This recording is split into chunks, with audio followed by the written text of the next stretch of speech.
Today, I wanna give you one lovely tip for each map in the competitive map pool. I won't talk about the ones that are currently inactive, since they might get certain changes where my tips would be irrelevant. But without wasting more time, let's start with the map that has been in the game for only a few months. Abyss didn't really become a fan favorite, however, it added an interesting new mechanic to the game. Being able to fall off the map has created a very different environment from the rest of the maps. You don't only have to pay attention to peeking properly, but you also have to be extremely careful of where you step, unless you wanna be the one that your teammates are going to make fun of during the game.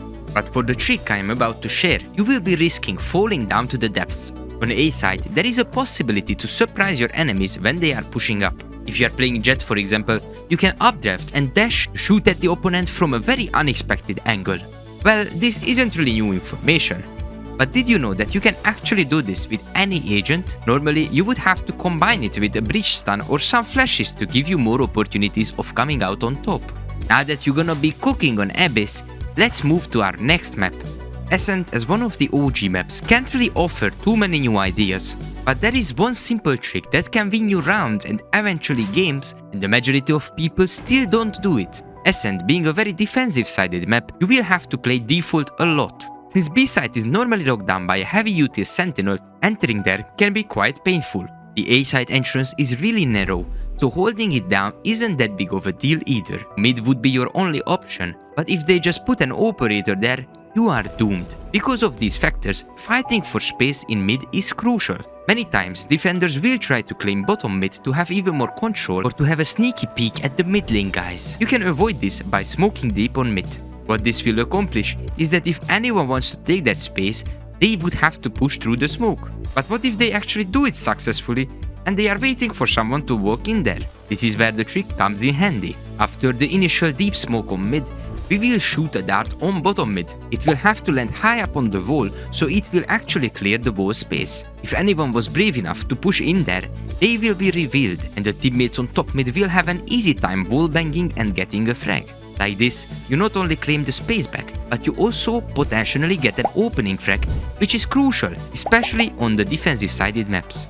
With that, we will arrive at the next map on the list. Bind being one of the weird maps with no actual mid space, certain parts of the map will turn into very valuable territories. The map, just like Ascent, is defensive-sided, but with the lack of mid, it's even harder to get to the site. The specialty of Bind are the teleports, and my tip will be focused around them. As we know, when you throw an ability or a gun through it, it will make a slightly different sound than a player would. However, I have a trick that can completely change how you think about the TPs. Our main agent in this case will be Yoru. He has a lot of ways to outplay opponents, but we will go back and talk about the sounds of the TP. As we know, the sound is different when abilities enter. Yoru's TP is not an exception to this rule either, but here, you can outsmart your opponents and TP before the Yoru TP would open the teleport close to a buff. Like this, you can enter the TP on the other side without really making any noise. Even if someone is pushed up to bathroom and hears your TP, they could still think it's a fake TP, leaving them uncertain about your position. When they start taking an orb,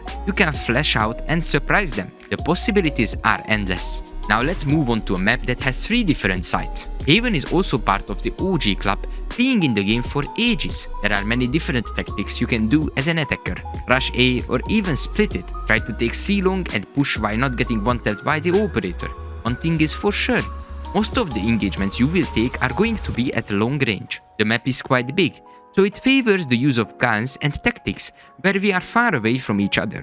Of course, there are locations like Egelc or A-short where even a shotgun could shine, but the initial contacts are on long range. Understanding this, we also realize that if we are on an eco, we have even fewer chances of winning a fight than on other maps. We have to come up with a strategy that can help our eco or bonus rounds to be as effective as possible. The only side where we could take most of the fights at close range is B. On ecos, try to force B rushes with some unusual smokes to take space easier. Obviously, it won't always work, but it's an eco at the end of the day, gotta try to do something special, otherwise the round is lost anyways. If you have rifles and the enemies also, I wouldn't encourage you to go to B, since it's easy to retake and it's really tough to hold.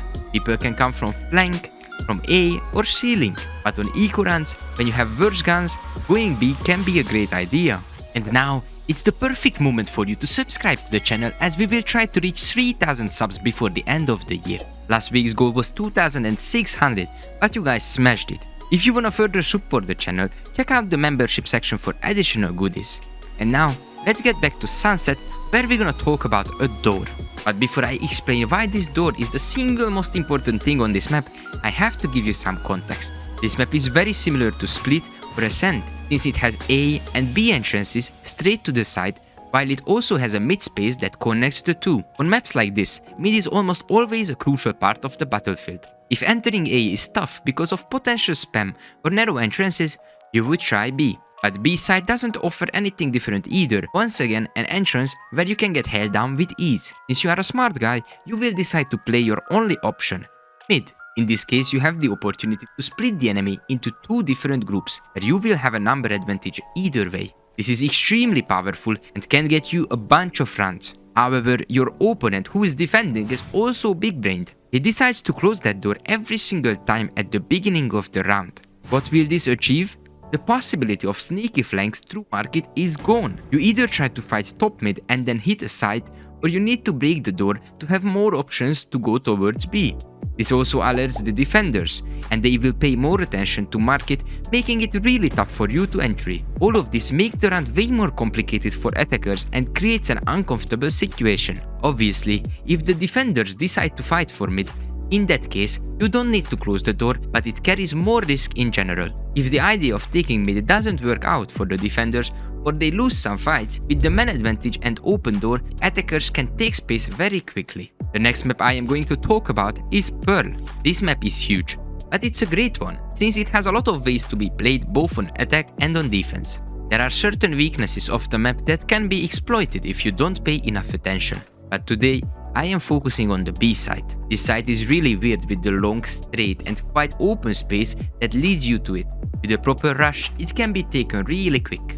Rotations take around 15 seconds from side to side, running through the spawn. This means that if you plant lightning fast, enemies will have a really hard time retaking and defusing the bomb. Here comes the even more important part that is crucial for the outcome of the round. The site is quite big, but there are 3 usual plant spots where players normally decide to plant the spike. The first one is right next to this box. Planting here can feel a bit safer than anywhere else, but the post plant is really scuffed. Enemies are likely to come from the spawn and from mid link, but they could also flank, so defending that spike is not an easy task because of the lack of vision. I would definitely recommend you to play for the strength of the map. It's open, planting for long is the right decision here. You don't have to fight for the side after post plant and potentially lose the round right there. You also won't get surprised by the flanker, you can deal with them as a team. There is nothing in Valorant other than the Astra ultimate that could mess up this plan, but since Astra isn't really played lately, planting for long will be the right decision most of the time. And now I will show you a lovely trick that I made myself on Split. This tactic will be focusing on eco or semi-buy rounds where you are forced to come up with something special. You will need a breach for this and an agent who can take space quick, preferably a jet, raze or neon.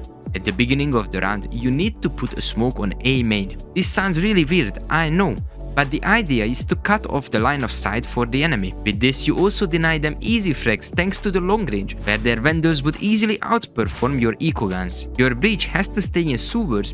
Wait until the smoke lands. After the smoke, breach can charge up the stun and use it to stun anyone who is standing on the ramp. Every member in your team can try to follow up the duelist who pushes fast to capitalize on the stun. If you catch any defender off guard, they will be eliminated by the duelist. With that, you can easily take Heaven and split the map in 2. There are going to be maximum of 2 people on site, but sometimes only 1. This means that with the overwhelming amount of players still alive in the attacking team, you can definitely try to flood the side and outnumber the single defender. You will have 2 guns at this point and at least a man advantage, which makes the round very winnable. The enemy will have to try to retake, and even with the vendors, it won't be that easy considering the number of corners they have to clear. But this ramp trick also opens the opportunity for the attacking team to try to claim spawn or even go mid-vents. There are a wide amount of options and all of them can lead to you winning an eco round. You know what else would make you win a lot of rounds? Mastering Fade as your main initiator. And for that, you need to click on this video.